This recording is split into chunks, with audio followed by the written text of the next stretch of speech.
I just got the platinum for Nobody Saves the World, a fun hack and slash game from the studio that brought you Guacamelee. Let's take a look at the platinum journey. Step 1 is going through the main game. Here we are at the very start of the game. You wake up in your house, you don't know who you are, you don't know what's happening, and you are very quickly thrown in jail. This is where the main mechanic of the game is introduced. You find this magic wand that lets you transform into different characters. You have to unlock these characters by performing quests related to the character that you currently are. So here I am doing the very first quest of looking around the jail cell.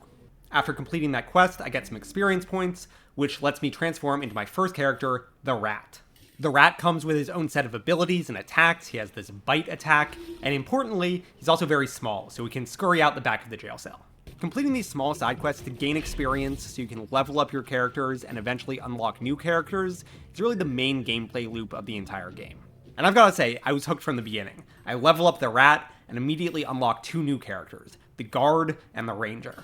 These characters play pretty differently than the Rat. The Ranger has some range attacks, and the Guard is a bit of a tank. And so it was really exciting to see this whole tree of characters that I will eventually unlock, wondering what are their abilities going to be, what makes them unique. It's a really great way to start the game. We also got our first taste at how dungeons work in this game.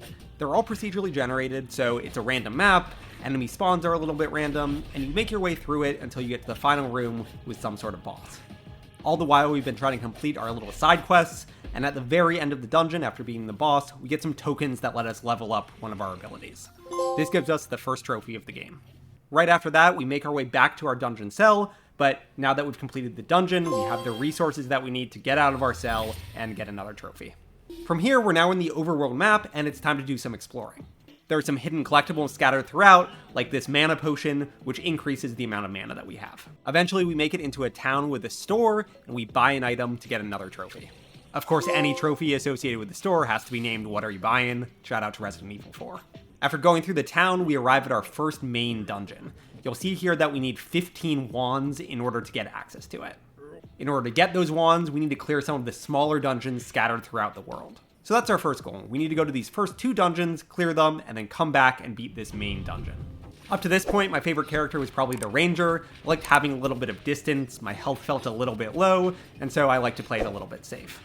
As a result, I've been completing a lot of their small side quests, getting experience for the Ranger, and eventually they level up to the point of unlocking a new character, the Slug. The Slug is super slow, but you'll see that he leaves behind this trail of slime which can slow down enemies. At this point, I'm all in on the game. It's really exciting to see what characters you're going to unlock, and I'm having a great time. The next character that we unlock is the Horse. I actually use the Horse quite a bit. It's the fastest character by default, and so as I'm traversing the world map, I'm often running around using the Horse. He's a little bit weird though. His attack kicks from behind, and so you have to face away from all the enemies when you're using him to fight. So, a little bit strange. After completing the second of these smaller little dungeons, there's a nice little event for the Horse. You talk to this other horse and fall in love and get a trophy. There's a couple of trophies like this throughout the game of doing something specific with one of your transformations. So with that, we head back to the main dungeon, gain access to it, and here we actually learn about a new mechanic in the game, shields. Enemies can sometimes have shields that prevent all damage to them until you hit them with an attack of a certain type. In this clip, I need to hit these guys with a green attack. I think that's piercing, and so I need to either use the Knight's sword or the Ranger's arrows, but I couldn't use the Rat because he doesn't have piercing attacks. But here, the Rat is the one that deals dark damage, and so I can break these pink shields with his dark damage. This kind of gets you switching between forms mid-combat, which I really liked. I thought that was a nice element of the game. After beating the boss of this main dungeon, we collect one piece of this shattered gem and get a trophy. We need to collect 4 more of these gem pieces, and so we're sent out to even more of the map to find more dungeons. As we start exploring the map, we're introduced to a couple of guilds that we gain access to, and there are trophies associated with these. There's the Knights Guild, the Thieves Guild, and the League of New Wizards. All of these guilds have small little side quests associated with them, and you get a trophy for completing all of the side quests for a particular guild. More on this later. One of those trophies is actually the hardest one in the entire game. Before getting to our next dungeon, we run into this hammer, and he unlocks a new ability for us. I actually think this is my least favorite part of the game. This ability lets you customize your forms to use abilities from other characters. For example, here I'm playing as the Horse, but I'm able to go into the menu, customize the Horse's moveset, and use moves that were originally owned by the Rat or the Archer. I actually don't like that you're able to do this. I think it kind of makes the transformations less impactful. Why would I play as the ranger if I could just play as the horse and equip all of the ranger's abilities if I needed to? This was especially true towards the end of the game once I had every character unlocked. Once I had leveled everyone up to their max level, I basically found myself using only 1 or 2 characters, and because I had the entire moveset available to me, I could just give them the different moves that I wanted, and I wasn't forced to switch to different characters.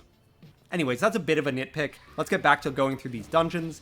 Here I am going through one of the dungeons with one of my favorite characters, the Ghost. The Ghost's main attack is this AoE attack, where he creates this circle and anyone inside the circle takes damage. I really liked using him throughout the game. And that's basically it in terms of the main game. I made my way through the map, cleared a bunch of dungeons, and ran into some small fun side events along the way. One of my favorites was this mini game with the turtle, where you have to destroy the red eggs, but don't destroy the green eggs. There's also an infinite dungeon where you can just keep going, but you're on a clock, so eventually you're going to run out of time. Overall, I really loved the overworld. I never knew what to expect next, and there's a lot of great variety. As we're getting close to the end of the game, we're getting some trophies related to maxing out your character level and movesets. Here I get a trophy for leveling up all of the rat's different attacks. And then a trophy for hitting the max level on my first character. Again, this happened to be Rat. I guess I used Rat a lot in this playthrough. I'll quickly show you a couple of other characters I used a lot. I used Strongman a lot. He has this big slow attack where he throws a dumbbell at people. And then my other favorite character was Magician. Magician has an ability to pull rabbits or tigers out of his hat, and they become your allies and attack enemies. I actually think this was the most overpowered ability in the game, or really anything that spawned familiars for you. After getting all the gems, we arrive at the final boss. Here I'm playing as Necromancer, one of the very final characters that you unlock. I liked him a lot too. He also has really strong familiars. You can summon these demons from corpses of enemies that you kill. After landing the last hit, we get a trophy for beating the game, and we're done with step 1. The next step is to unlock and completely level up every character in the game. Even though I beat the game, I was still missing some characters, so I had a lot of grinding to do. Now, I made a small mistake here in terms of time. I should have just started my New Game Plus run and leveled up my characters in the New Game Plus run, but I didn't know that, and so I just stuck with my original file and leveled everyone up there, which wasted some time.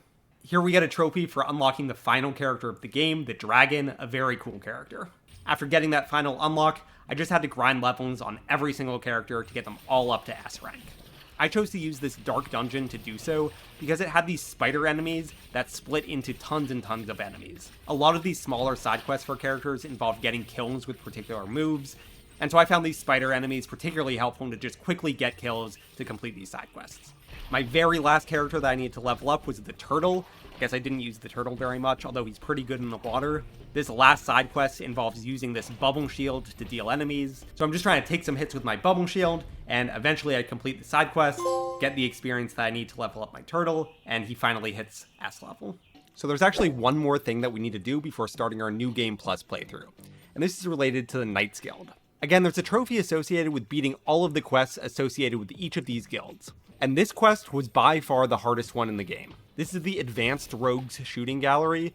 It's a short mini game, it probably lasts about 45 seconds, and you need to hit every single target without missing one. Again, you have access to basically every ability in the game, so I found the Slime Bomb worked well for this line of targets, and then the old-fashioned bow and arrow works well for the individual targets. That being said, this was pretty difficult. You have basically no room for error on these Slime Bomb shots. It took me a good 30-45 minutes to complete this, so pretty tough. Once I cleared it, I was able to go back to the Knights Guild and get my trophy. Alright, and with that, we have one trophy left, just beating the game on New Game Plus. There's not a ton new in New Game Plus. You keep all of your levels, you keep all of your character unlocks, you have it all at the very beginning of the game, and so basically it's an exercise of going back through these dungeons and clearing them out again. There are some slight variations to the dungeons, enemies have more complicated perks, so you need to be a little bit more thoughtful about the attacks that you're using, but overall it wasn't too hard. I again used the Necromancer for basically the entire playthrough, really abused the familiars, and got through it with no problem. Here I am at the final boss again, and you'll see that I have to kind of swap out some attacks every now and then to deal these shields, but I made it through, and eventually got the trophy. Overall, it was a really fun game, I really recommend it. The New Game Plus was probably a little bit of overkill, but that happens sometimes. If you'd like to see more Platinum videos, please subscribe, and we'll see you next time.